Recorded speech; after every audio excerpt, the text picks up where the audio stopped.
Hey everyone, this is Ibrahim. Welcome to my YouTube channel and Facebook page IB Blog. So আজকে আপনাদের সাথে একটা বিষয় নিয়ে শেয়ার করব। অনেক দিন ধরে এই বিষয়টা শেয়ার করব চিন্তা করতেছি, বাট শেয়ার করে হয়ে উঠতেছে না, সুযোগ পাইতেছি না। আজকে যেহেতু বাইক নিয়ে বের হইছি, সো চিন্তা করলাম আপনাদের সাথে বিষয়টা শেয়ার করি। যে বিষয়টা শেয়ার করবো সেটা হচ্ছে বাইকের পারফরমেন্স নিয়ে। অনেকেই বলে যে আমাদের বাইকের পারফরমেন্স ভালো পাচ্ছি না। একই কোম্পানির বাইক কেউ কেউ পারফরমেন্স ভালো পায়, কেউ কেউ পারফরমেন্স খারাপ পায়। তো পারফরমেন্স কিভাবে বাইক থেকে ভালো পাবেন, পারফরমেন্স ভালো পাওয়ার যেই উপায়গুলো আছে সেগুলোই আপনাদের সাথে শেয়ার করব আজকে। পারফরমেন্স বাইকের ভালো পাওয়ার দুইটা দিক আছে, একটা হচ্ছে বাইকের ইন্টারনাল যত্ন নেওয়া এবং আরেকটা হচ্ছে বাইকের এক্সটার্নাল যত্ন নেওয়া। বাইকের ইন্টারনালের মধ্যে যে বিষয়গুলো আছে সেগুলো হচ্ছে আপনার বাইকে যদি কোনো সমস্যা দেখা দেয় ছোটখাটো, সেই সমস্যাগুলোর সমাধান সাথে সাথে করে ফেলা। মানে আমরা যেটা বলি বাইকের মাস্টার সার্ভিস। বাইকের মাস্টার সার্ভিস বলতে কোনো সার্ভিস নাই। আপনি যদি আপনার বাইকের সমস্যাগুলোর সমাধান সাথে সাথে করে ফেলেন তাহলে কিন্তু মাস্টার সার্ভিসের কোনো প্রয়োজনই পড়ে না। সো তাহলে কিন্তু আপনি আপনার বাইকের সার্ভিস অনেক ভালো পাবেন। এবং সেকেন্ড যে বিষয়টা হচ্ছে সেটা হচ্ছে বাইকের চাকার প্রেসার ঘন ঘন মাপা। মানে কয়েকদিন পর পর, 3 দিন 4 দিন পর পর বাইকের চাকার প্রেসার মাপা। আর বাইকের পারফরমেন্স তো ভালো পাবেনই এবং সাথে সাথে মাইলেজও ভালো পাবেন। আজকের যেই টপিকটা নিয়ে কথা বলবো সেটা হচ্ছে বাইকের মাইলেজ প্লাস বাইকের ভালো পারফরমেন্স। যেটা বললাম ইন্টারনালের মধ্যে, সেটা হচ্ছে বাইকের ছোটখাটো সমস্যা হলে সাথে সাথে সমাধান করে নেবেন। চাকার প্রেসার যদি আপনার ঠিক না থাকে তাহলে কিন্তু গাড়ি ওইরকম ভাবে ভাগবে না, ওইরকম ভাবে ব্রেকও ধরবে না। সো আপনি পারফরমেন্স ভালো পাবেন না এবং প্লাস মাইলেজও ভালো পাবেন না। বাইরে যে বিষয়গুলো আছে সেগুলোর মধ্যে আপনার গাড়ি সবসময় পরিষ্কার গাড়ি পরিষ্কার রাখা বলতে সবসময় যে আপনি গাড়ি ধুয়ে রাখবেন তা না, বাট গাড়ি ময়লা করে রাখা যাবে না। গাড়ি যদি ময়লা করে রাখেন তাহলে কিন্তু অবশ্যই আপনার গাড়ির পারফরমেন্স খারাপ হবে। সো গাড়িকে অবশ্যই পরিষ্কার রাখার চেষ্টা করবেন। আর বৃষ্টির দিন যখন আসবে তখন অবশ্যই গাড়িতে কাদা যেন জমে না থাকে সেই দিকটা খেয়াল রাখতে হবে। মানে গাড়িতে যদি কোনো কাদা ভরেও যায় তাহলে ঘুরে ফিরে এসে বাসায় যখন গাড়ি বা গ্যারেজে পার্ক করার আগে অবশ্যই পরিষ্কার করে রাখবেন, কারণ ওই কাদাটা যদি শুকায় যায় তাহলে কিন্তু আপনার গাড়ির বডিতে মরিচা পড়ে যেতে পারে। বা গাড়ির ইন্টারনাল বিষয়ের মধ্যে আরেকটা মাইলেজের সবচেয়ে বড় বিষয় হচ্ছে আরপিএম। সো আপনার বাইক যখন আপনি রাইড করেন তখন আরপিএমটা যদি 3 থেকে 4 বা 5-এর মধ্যে রাখেন, সিটির মধ্যে যদি রাইড করেন তাহলে সবারই একটা কমপ্লেন আছে, সেটা হচ্ছে গাড়ির মাইলেজ খুব বেশি দেয় না হাইওয়ে থেকে। এর প্রধান কারণ হচ্ছে বারবার এক্সেলারেশন চেঞ্জ করা এবং বারবার আরপিএম ওঠানামা করা। আপনার বাইকের আরপিএম যদি খুব বেশি ঘন ঘন ওঠানামা করে তাহলে কিন্তু ফুয়েলটা অনেক বেশি টানবে। সো আরপিএম এর দিকে খেয়াল করে যদি বাইক চালানো হয় তাহলে মাইলেজটা বেশি পাবেন।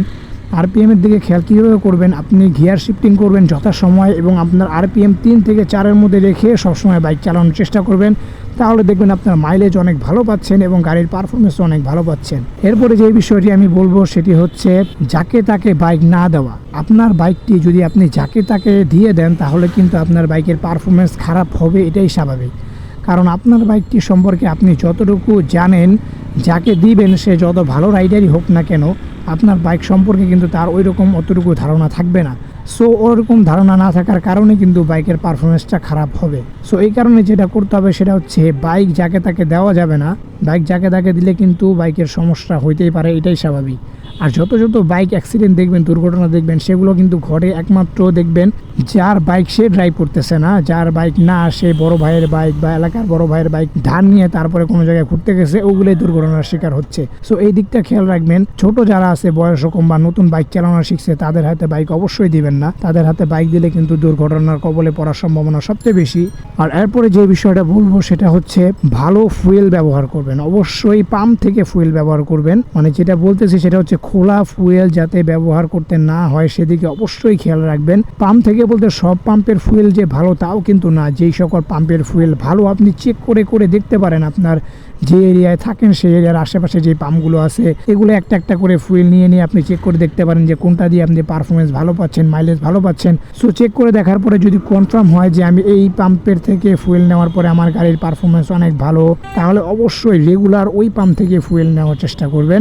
আর এরপরে যে কথাটা বলতেছিলাম সেটা হচ্ছে নির্দিষ্ট একটা সময় পর পর গাড়ির একটা সার্ভিসিং অবশ্যই দিয়ে নেবেন। গাড়ির সার্ভিসিং এই কারণে দিবেন যেহেতু আমরা মেকানিক না, আমরা হচ্ছে বাইকার। যদিও বাইক সম্পর্কে মোটামুটি আইডিয়া যারা আমরা বাইক চালাই তারা রাখি, এরপরেও কথা হচ্ছে আমরা সব বিষয় কিন্তু জানি না। সো এই কারণে দেখা যায় কিছুদিন পর পর যদি আপনি বাইকটা সার্ভিসে দেন, মানে মেকানিক দিয়ে দেখান, তাহলে কিন্তু তারা রাইড করে বুঝতে পারবে আপনার বাইকের কোথায় কোথায় সমস্যা আছে, সমস্যাগুলোর সাথে সাথে সমাধান করে দিবে। সো এইগুলো যদি আমরা সবাই নোটিস করি, মানে নজরে রাখি এবং মেনটেন করতে পারি, তাহলে কিন্তু অবশ্যই আমরা বাইকের থেকে মাইলেজ ভালো পাবো, প্লাস আমাদের বাইকের পারফরমেন্সও কিন্তু অনেক বেটার হবে আমি আশা করি। আরেকটা কথা বলতে ভুলে গেছিলাম, সেটা হচ্ছে মোবিল।